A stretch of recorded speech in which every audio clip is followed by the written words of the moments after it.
Get ready to kickstart your journey to wellness with the ultimate guide in town. Welcome to Wellness Unleashed with Doc Stone. Join us as we journey through the realms of natural healing, where ancient wisdom meets modern science. Prepare to be inspired by stories of transformation and triumph. With Doc Stone as your guide, discover the power of holistic living and the joy of reclaiming your health. Prepare for a whirlwind adventure through the world of holistic wellness. From fitness freaks to spiritual gurus, we've got something for everyone. So grab your sneakers, your yoga mat, or just your sense of curiosity, and let's dive headfirst into a world of wellness wonders. Wellness Unleashed with Doc Stone. Your path to a vibrant life starts now.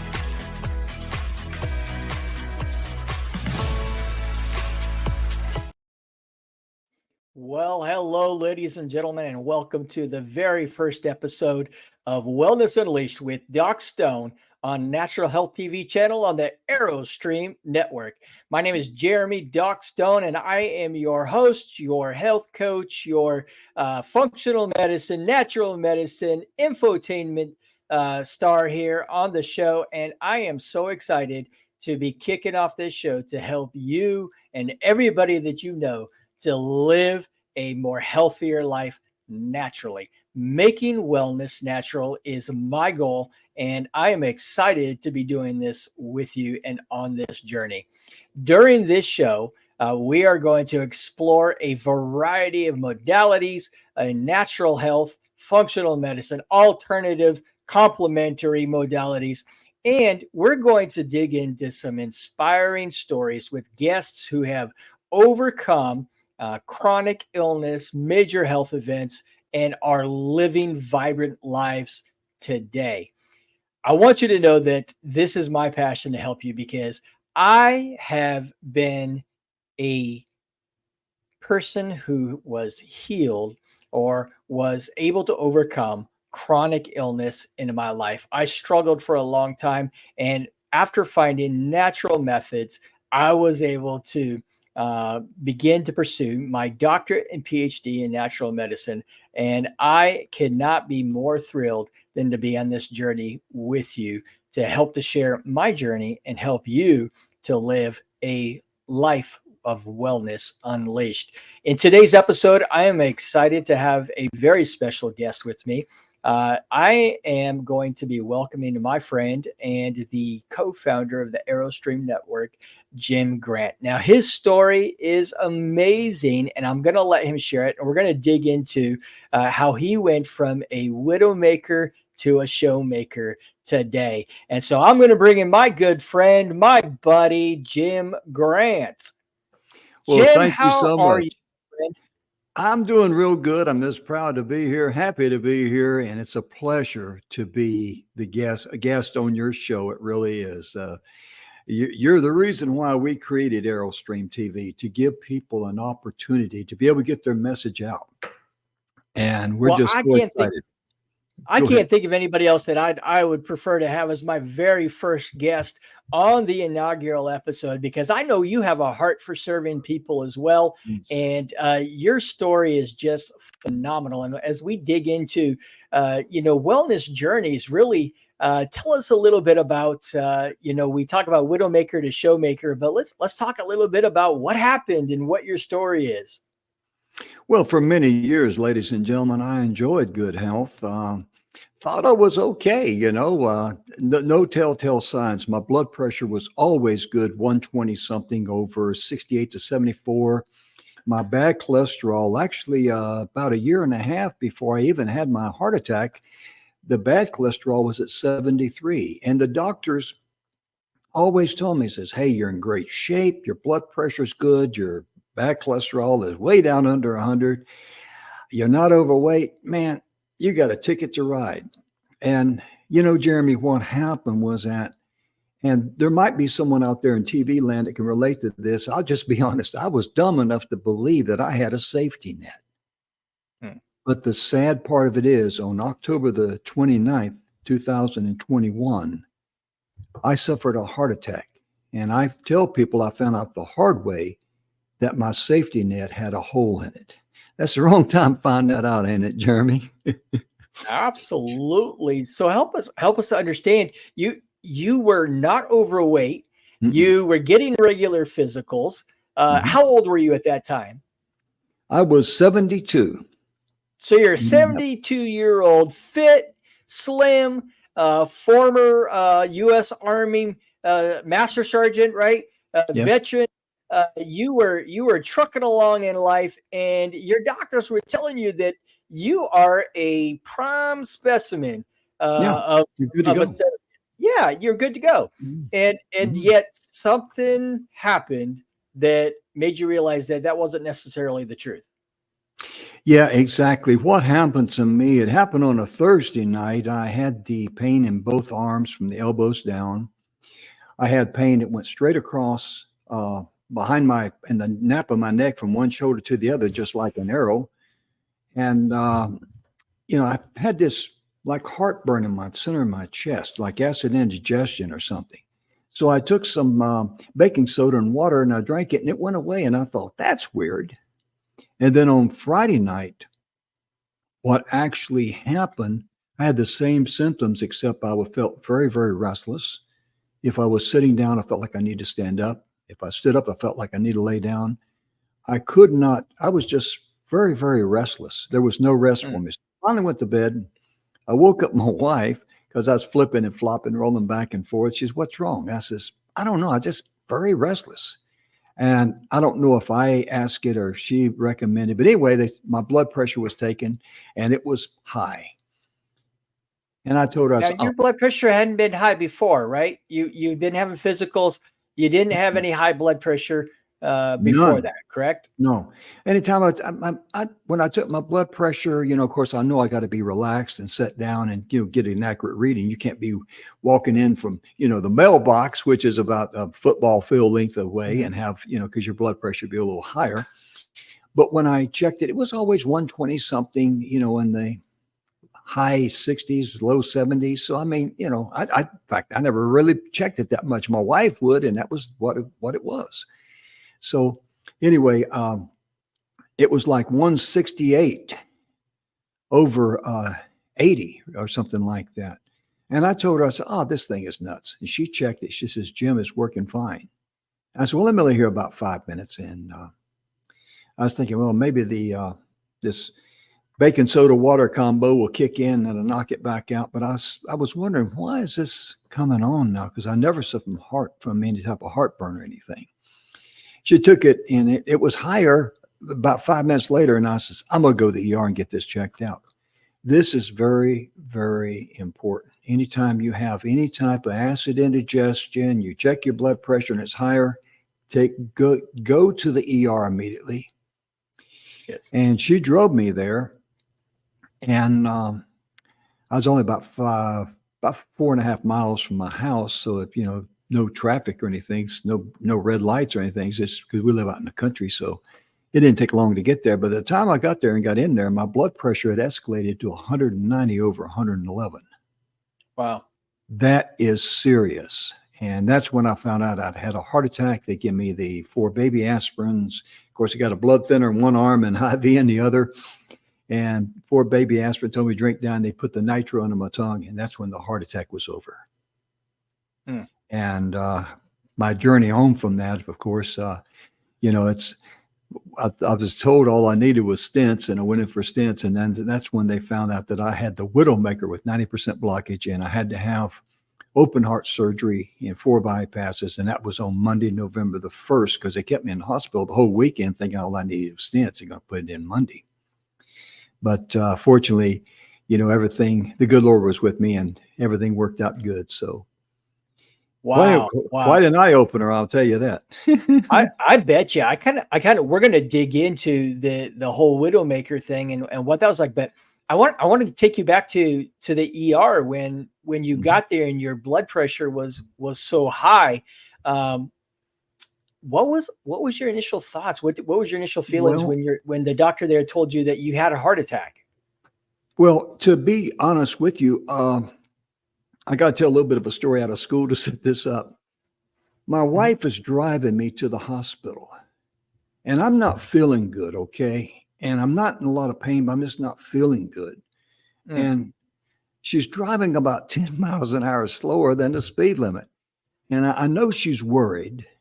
And I didn't want to say anything like, could you hurry up or criticize her driving? Because, people, when someone's worried about something, they don't need somebody make a remark like that. But I had a feeling, and this is very important in life, I had a feeling that everything was going to be okay. Mm. And so what I told her, I said, I'll be glad I get to the ER because I know I'm going to be okay. And she didn't speed up any money, but we eventually got there. But my point being, as we travel down the pathway of life through the journeys, through the good times, the bad times, all the things that happen to us, I look at life as being like eating a hot dog. You eat a hot dog one bite at a time and you just chew it up. And, if it's a good time, you enjoy it. And if it's not a good time, you just, you got to process it either way. But at that point in time, knowing that I was going to be okay, I didn't know what the end of the journey was, but I knew it was going to be okay. And that was all I needed at that point in time. And when I was in the ER and they told me all that, again, I just knew that I was going to be okay. And to get a funny thing happened in the ER because this one nurse came in and she was, you could tell by her body language, she was real official. She had a clipboard in front of her, like a police officer standing beside your car going to write you a ticket. She says, when you came in, they did not put down what medications you're on. What medications are you taking? And I says, I don't take any medications. And then she talked to me like I was in third grade. You are not taking any medications? I looked at her and said, no, ma'am. And so I've been joking around a little bit with the medical staff because I had 2 or 3 nurses in there and a doctor in there because being 72 and heart attack, blood pressure 190 over 111, you're going to get some attention, okay? And this one nurse was shooting something into the IV, and I joked with her, and I says, "Are you giving me something to give me a cheap thrill, or put me in orbit around Jupiter, or what?"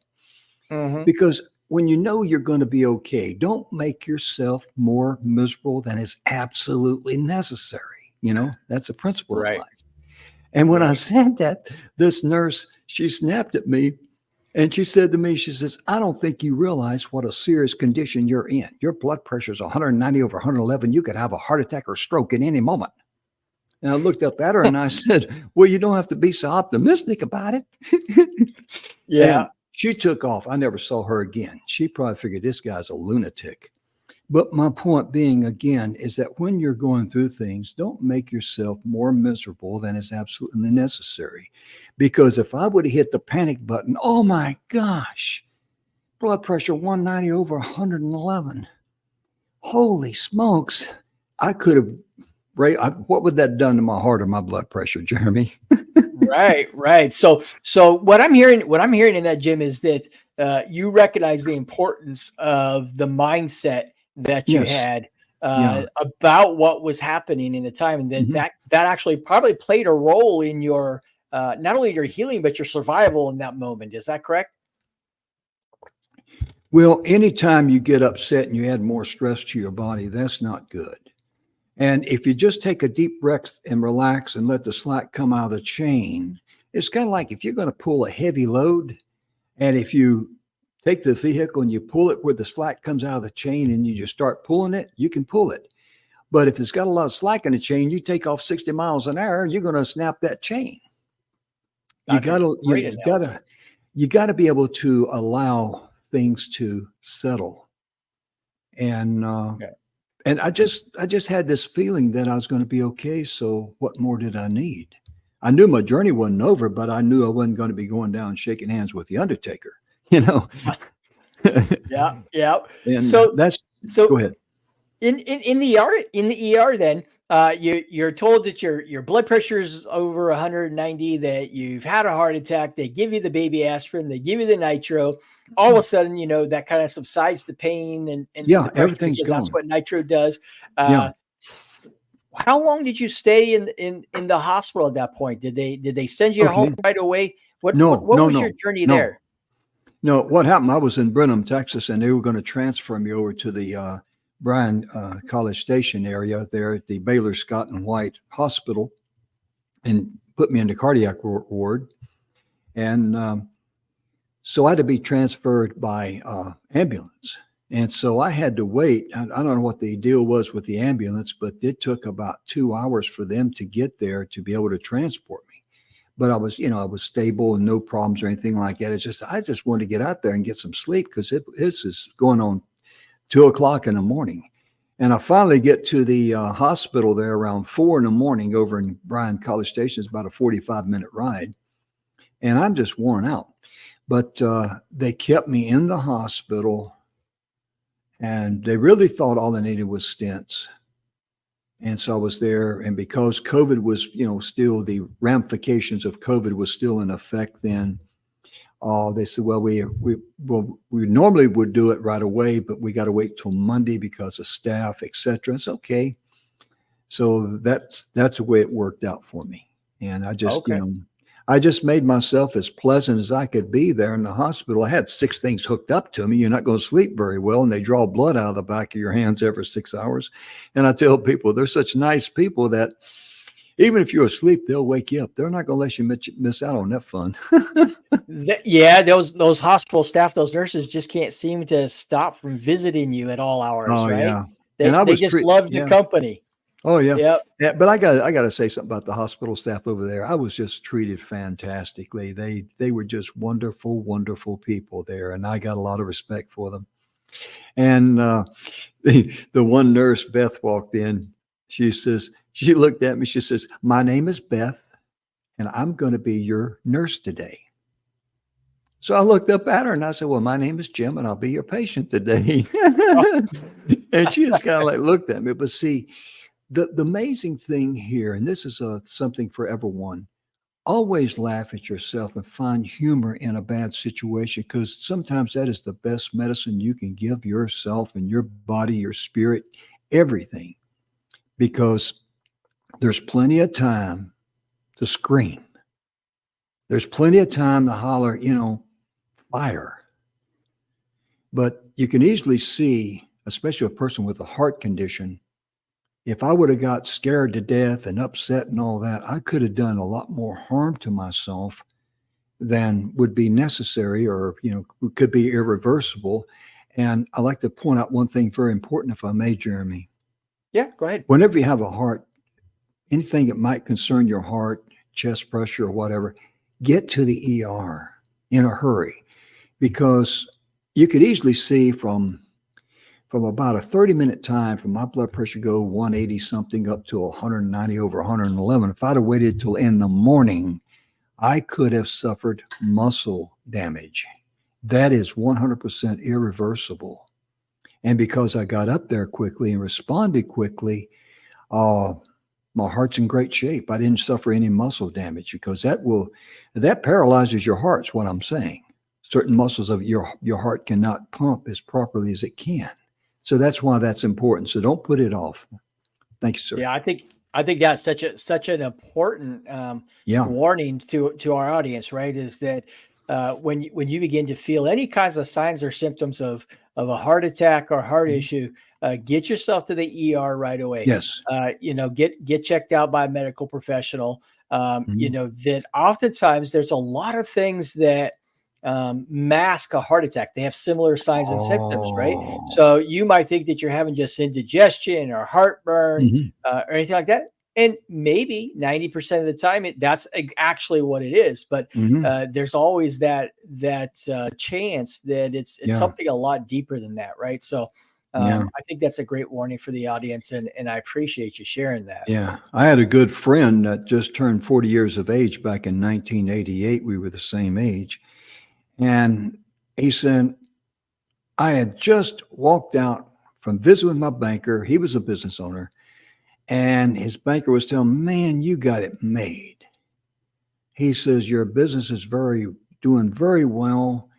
You owe very little money, but your assets are fantastic. Your cash flow, you got over $1 million." $1 million in cash. He's got assets. He's got very, very little debt, like about 10% debt. He was just on top of the world. And he told me, he says, Jim, I walked out of that bank. I felt like, I had the world in my hip pocket. And he had a heart attack at the age of 40. He says, the next thing I know, I'm standing on the street corner waiting for the lights to change. So I go over to the parking lot and get in my car. This was in downtown Houston. And he just dropped right. So the next thing I know, I'm kissing concrete and I'm grabbing my chest. And he had a major heart attack, and he's very fortunate he survived it. And I don't know if he had the Widowmaker or not. I'm not sure, but it was a major heart attack. Can you imagine going from one extreme to the other and just that quickly? And he was only 40.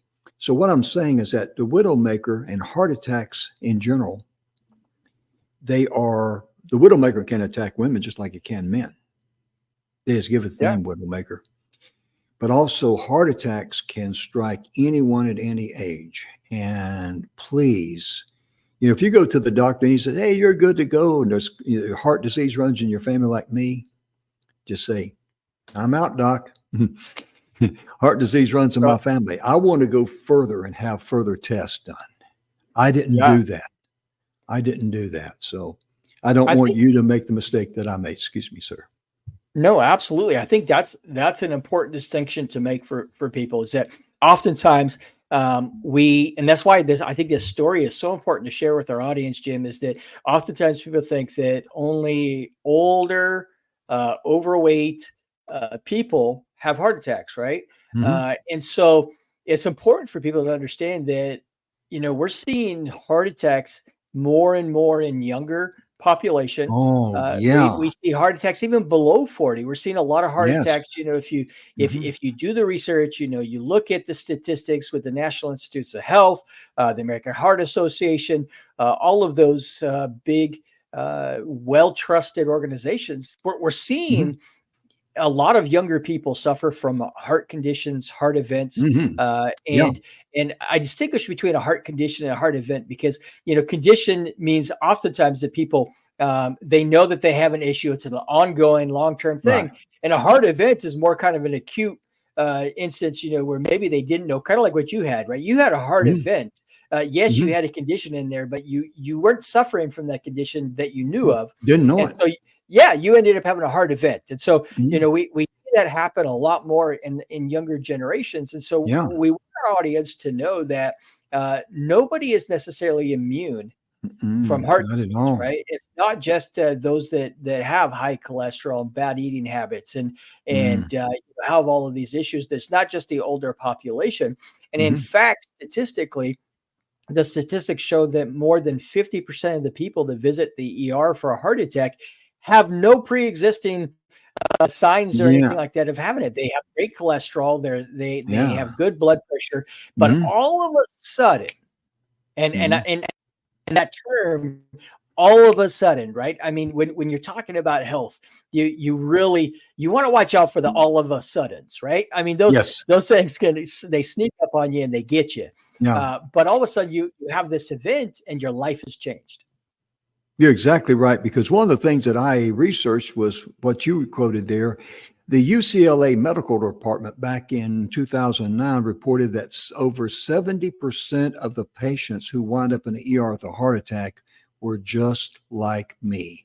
They had no previous warning signs. As when I say warning sign, we're talking about physicals, blood pressure good, cholesterol levels good. So that was a wake-up call. And in fact, Jeremy, you and I, we met because of your health condition and me bouncing back from having open heart surgery and 4 bypasses. And I tell people, I feel real good now. I'm 75 years of age, but I feel like I did when I was 50 because why wouldn't I? I got a new 4 barrel on my heart, 4 veins. And, but we also learned with our health conditions, if you make adjustments, if you know what you're doing, that's critical. One thing, Jeremy, I know that you believe this, and I know that I do because we've known each other for some time. But if you see a guru on TV saying, let me grab something here if I can. I really can't, but I'll just grab this here. Hey, this here's the fountain of youth. This is the next thing. People flog to that blindly. Don't do that. Because remember, what's good for the goose may not be good for the gander. And you've got to be prudent. You've got to do your homework. And we did that. And we found a company that really has, like in my case, a heart health pack, which is great. It's got a lot of studies on it and all that. And I also became a fan of dandelion tea. And I tell people, do your research on dandelion tea, what it does for the body. Yeah, I think that's really important, Jim, because and I want our audience to understand this is that everybody's journey is individual, right? Yes. It's different, and not only in the way that you overcome whatever wellness issue that you have, but I want to step back even further. Is that your journey to chronic illness is going to be different. Your signs and symptoms may be different, right? You can get to, say, for instance, diabetes, which I had for a long time. You can get that different ways.